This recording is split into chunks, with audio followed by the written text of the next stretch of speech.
On 11 November by 6 pm we were back in Dibrugarh, Assam, even as the whole city was in the grip of Diwali celebrations of the year. Maybe it was a pleasant coincidence, our coming back to the northeast after a gap of over 12 years coincided with the legend of Diwali celebrations.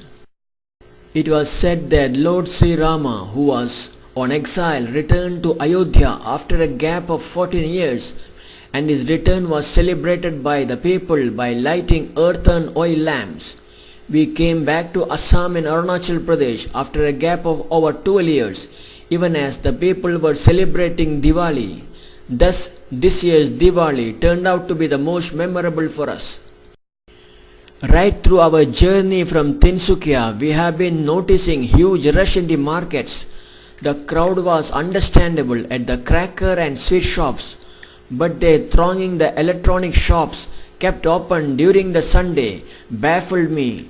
Most of the transport vehicles were carrying brand new electronic items like fridge, TV, etc. was sufficient to drive home the reasons for the rush. The Diwali has become another occasion for people to clutter their homes with those electronic items, and the advertisement mania unleashed by the multinational companies targeting the customers seems to be driving the people to make impulsive purchases. This has been the trend I have been seeing all over the country, where every celebration is used as a platform for cleverly marketing the luxury household items by misleading the customers that buying of luxury items during the festival will bring prosperity to the buyers. It is similar to another superstition that has become a rage, linking buying of jewelry or gold on Akshaya Tritiya day. People turn crazy and queue up in front of the jewelry shops overnight to ensure buying of gold at the auspicious hour. The claim that the gold or the jewelry brought home on that day will multiply can at the most be a superstition, as otherwise the jewelry shop should have taken the gold to their own homes at least for a day and help it multiply and reap a windfall of profit the following days. That they do not do it shows that it is only another attempt to fool the gullibles to depart with their hard cash. As no questions are asked or answered during such rush hours, the unscrupulous ways of selling substandard gold and jewelry on that day can itself be a huge scam worthy of investigation. That those who are reaping the benefits out of such clever marketing strategies, making use of Hindu religious festivals and celebrations, are people and business groups belonging to other religion, should not be lost on the buyers. I am not surprised to see that these trends are on the rise. The fault lies with the economic policies of both the central and state governments, who, drawing inspiration from the bankrupt Western economic model, slowly goad the people of the country to spend lavishly rather than save. This is nothing less than the ancient India's Charvakas economic model that exhorted people to buy and consume ghee even if by borrowing money. But luckily in ancient times there were not many takers for that line of thinking, unlike it is today. Now with the Prime Minister and Finance Minister of the country themselves following that economic model by running huge deficit budgets in the name of propelling economic spin-off to the grassroots level, future of the country seems to be gloomy despite the trumpeted economic indicators like GDP, etc. This surely should sadden all those with some working knowledge of simple economics, as even an illiterate household lady would not dare to manage her kitchen budget on those lines. Even as I was trying to push those depressing thoughts to the background, the sunset ushered in the Diwali and its celebrations. People seem to be competing in displaying their lavishness. All the households were decorated with bright electric lights of different colors. The crackers, having a lot of sound and blinding colors, announce its origin as China in no uncertain ways. As we reach our place of stay, I notice a small empty box with a bright label lying by the side of the road. I picked it out of curiosity and looked at the label. It was that of a chain of LED lamps measuring around 2 to 2.5 meters with Made in China label. On inquiring with our host, I learned that one such box of LED lamp strip cost around 300 rupees. Diwali electrical decoration glitter at home or puja pandals had always remained a major bread earners for thousands of small-scale unorganized bulb manufacturing units in India.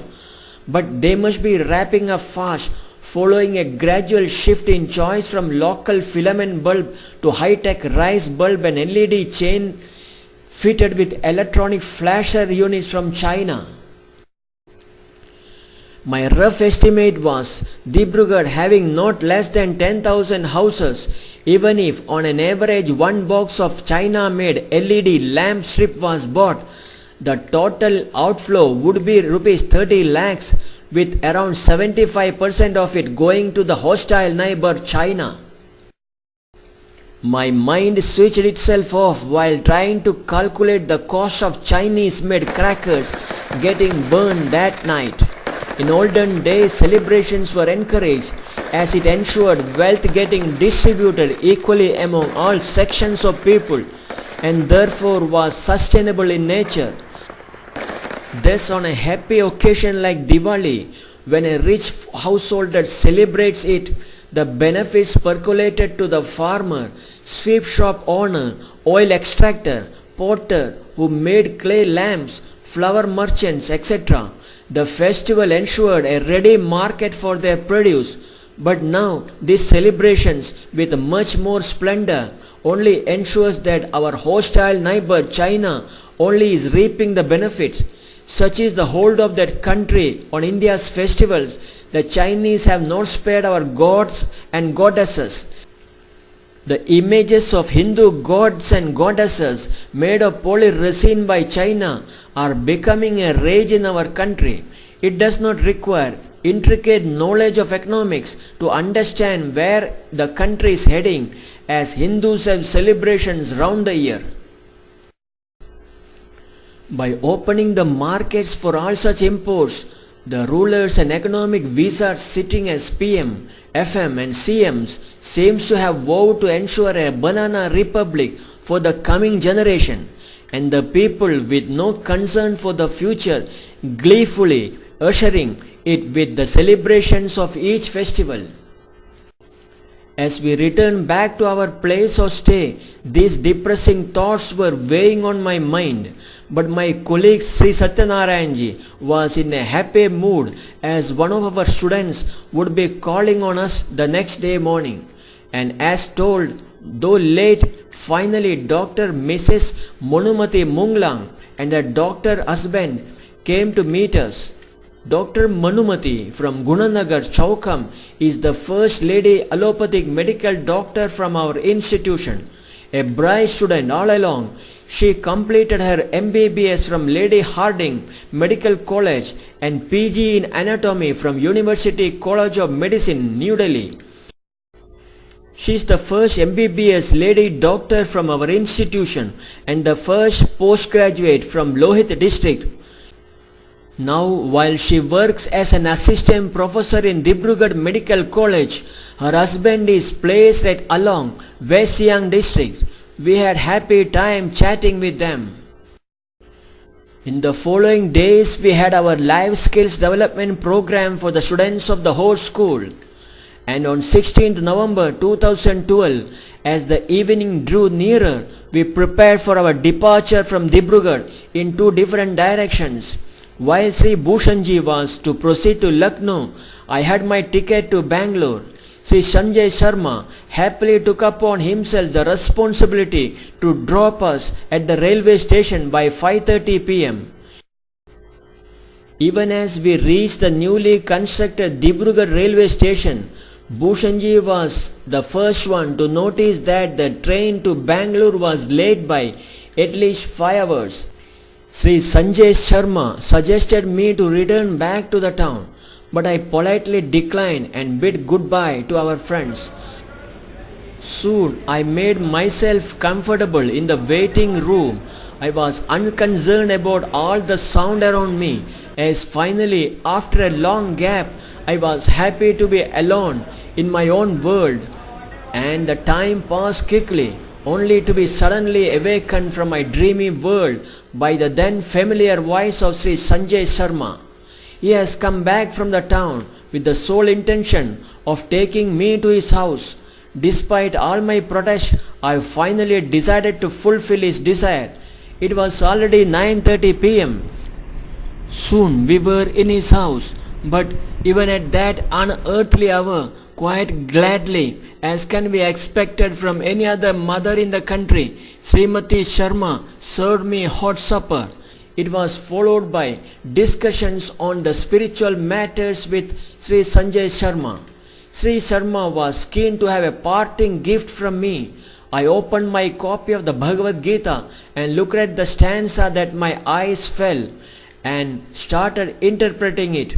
It was on the rebirth and the related issues. That Sri Sharma, more than happy, was evident from his body language.